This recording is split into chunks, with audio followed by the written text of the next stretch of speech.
Thank you, Bill Haney and Devin Haney, for removing yourself from the circus. Ladies and gentlemen, Ring Magazine has reported that Devin Haney and Liam Paro is in negotiations for a welterweight unification bout. I like it. Let Shakur Stevenson and Keyshawn Davis figure out who they want to trap, who they want to play with, whatever. I said from the beginning that situation was not going to go nowhere. It was not going to go nowhere.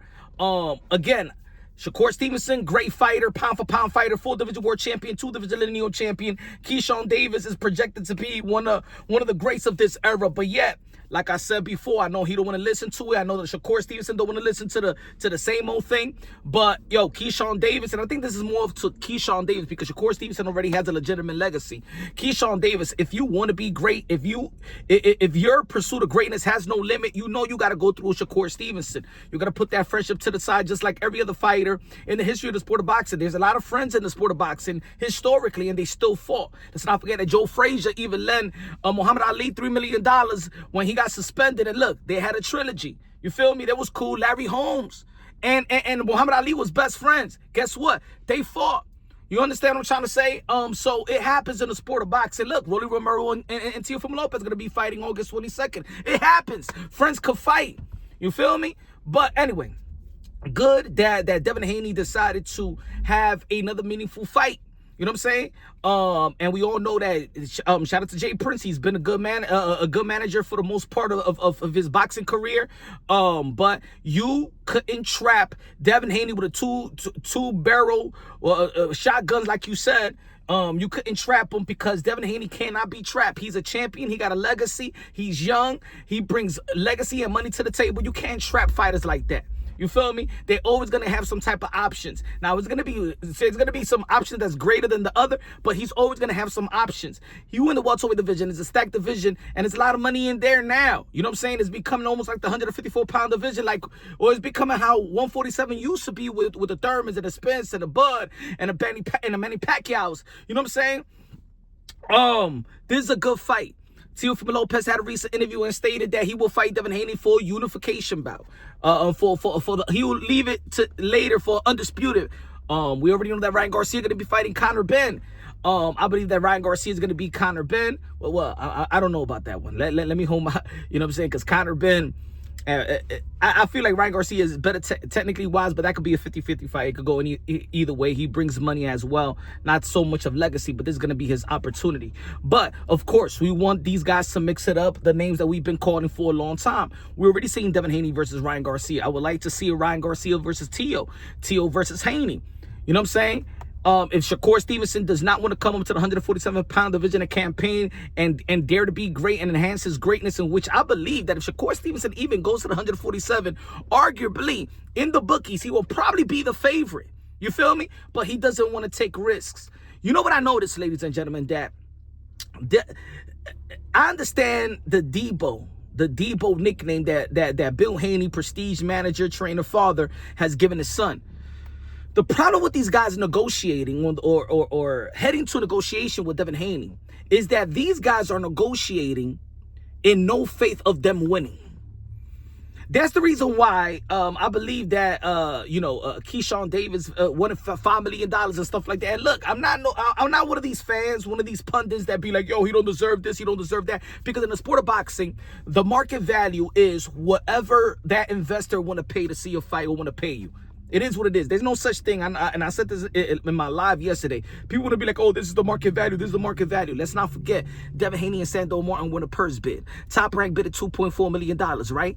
And guess what happens after? Or he got a reported $10 million by Turkey Al-Sheikh to face Jose Ramirez in a closed gate in Times Square. After that, Saudi Arabia in a co-main event versus Brian Oman Jr. and reportedly got $12 million. So you tell me what's the market value? Huh? So for those that keep on arguing, oh no, Keyshawn Davis doesn't deserve this and doesn't deserve that. I heard Dan Raphael say it in the Fight Hub TV. Dan Raphael, my brother, you ain't no position to tell these fighters that risk their lives, oh, he basically paraphrasing, oh, he doesn't deserve this type of money. He shouldn't get paid this type of money. He's like, no. This is boxing. This is the Wild Wild West. And when it's the Wild Wild West, it's open market. If Turkey Al-Sheikh want to pay this guy $11 million, that's his market for that fight. That's his market for the day.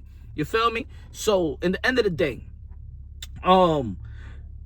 if Shakur Stevenson doesn't want to move up and there to be great and have an opportunity to become a 5-division world champion, in which I think that he has a great opportunity to do so, then stay in 140 and leave everybody else alone.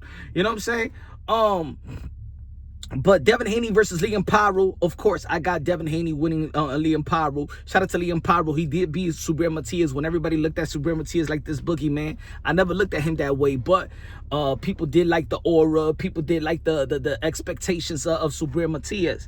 Rolly Romero versus Teofimo Lopez. I got Teo versus Rolly, but I understand what people feel like. Which Teo's gonna show up is he's gonna be there mentally, because I feel the last fight he was not there mentally 100% strong to win a fight like that. But I think with Rolly Romero, I think mentally, I think he's gonna be way more relaxed, because he ain't no drama, ain't no beef, ain't no aura, ain't no entourage, ain't no. And so I think that mentally he's smooth sailing, and I believe that he's gonna beat Rolly Romero like he beat Arnold Barboza. Now, Devin Haney, I'm gonna say this to the fighters outside of Ryan Garcia and maybe Conor Benn in the UK. Nobody's gonna get paid more than Devin Haney.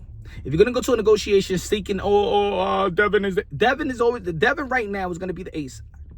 Outside of the Ryan Garcia rematch, outside of, and I'm saying about the Ryan Garcia because we all saw that Ryan Garcia after the fight with Devin Haney when he got suspended and stuff like that, and they still fought in Times Square, he was still the main event. So Ryan Garcia is outside of Ryan Garcia or Conor Benn, if he beats Ryan Garcia in the UK, I think there are the money makers outside of Devin. And the thing is the way that Bill Haney negotiates his deals. Now, of course, we got Keith Conley. Keith Conley is the best manager, in my opinion, in the sport of boxing. But Bill Haney is top 4, top 3 in my opinion as well. He could be the second best, arguably, or the third. You feel me? But I think that Devin Haney with a win with Liam Paro become a unified champion. And if Ryan Garcia beats Conor Benn or Teo beats Rolly, I think that Devin Haney is still going to grant more money than a Teo. Maybe it could come close. Maybe it could be a little bit similar to Shakur Stevenson. Hopefully it works out. But, you know, when Devin Haney is going to be getting paid and he could use all those leverages with negotiations, I think that Devin Haney was going to get paid more than Teofimo Lopez when they had that first negotiations, of which Teofimo Lopez did pull out of that fight. And that's what I mean, that people are going into the intentions of going to a negotiation with Devin Haney already thinking that they're going to lose. It's not a daring to be raised, not daring to be great, not taking the type of risk, not betting on yourself when it comes to Devin Haney. I think there's a lot of insecurities when it comes to guys fighting Devin Haney. I think he did something to a lot of these guys on a come up while they spar and the amateurs or something like that. I think that it's not about fearing losing. I think these guys emotionally, mentally cannot take losing to Devin Haney. Maybe because Devin Haney didn't come from the slums like many people believe, and getting beat by the kid with money that comes with a silver spoon and, you know, projected to be that around Floyd Mayweather and all this and Zab Judah on the come up. I think these guys cannot take it losing to Devin Haney. Devin Haney got some type of mind control over these guys, some type of jealousy when it comes to Devin. I peep it, you know what I'm saying? And y'all follow the channel Punch Drunk. You know, I even been critical on the come up, how sometimes Devin Haney was moving, you know what I'm saying, with the first and the email champ and parading around the email champ, or you know what I'm saying, after the Ryan Garcia loss. You know, look, I'll be honest, and everybody knows it, Devin Haney was not my cup of tea in terms of entertainment value, but I also seen that he was grown. He want to get the knockout. He just can't get the knockout. But his effort is there. Even in his loss versus Ryan Garcia, his effort was there. His effort was there with Brian Omar Jr. His effort was there with Regis Prograis. His effort was there with Jorge Linares. It was not there with Jose Ramirez, but I think they were trying to secure the bag, of course. That's not an excuse, but I think his effort was there on the George Camboso second fight. You know, So for the most part, Devin Haney has tried to be an entertaining fighter. I know I don't expect him to be a kid out of my Mike Tyson, but I see the efforts, and I see the effort that he wants to fight the best. He did sign up to fight T.O. He did sign up to fight for the Ryan Garcia rematch. He did sign up to he was ready to fight Boots Ennis. He did sign up if Shakur Stevenson wanted to come up. He did sign up for Keyshawn Davis. He is there to be great, and maybe him getting beat by Ryan Garcia that time gave him that type. You know what? I don't give a damn. I dare to be great. I don't give a damn about the wins and losses. I just want to fight the best. He was in position to face Vasily Lomachenko and calling him out and stuff like that. So Devin Haney has been ready for the smoke. So I like this move. Devin Haney does not need to belittle himself and be taken out of his place, going to the 144-pound catchweight for Shakur Stevenson. Shakur Stevenson want to be great, come to 147. Or dare to be great. He's already great. But if you want to dare to be great and keep on enhancing your legacy, and you want Devin Haney, move up to the 147-pound division. I've been saying it, and I said it throughout videos and lives. I'm glad that Bill Haney and Devin Haney choose to stay in the 147-pound division. Why go down? You're not in position. You don't make the same mistake that y'all did with Ryan Garcia, enforcing something that y'all didn't need to force.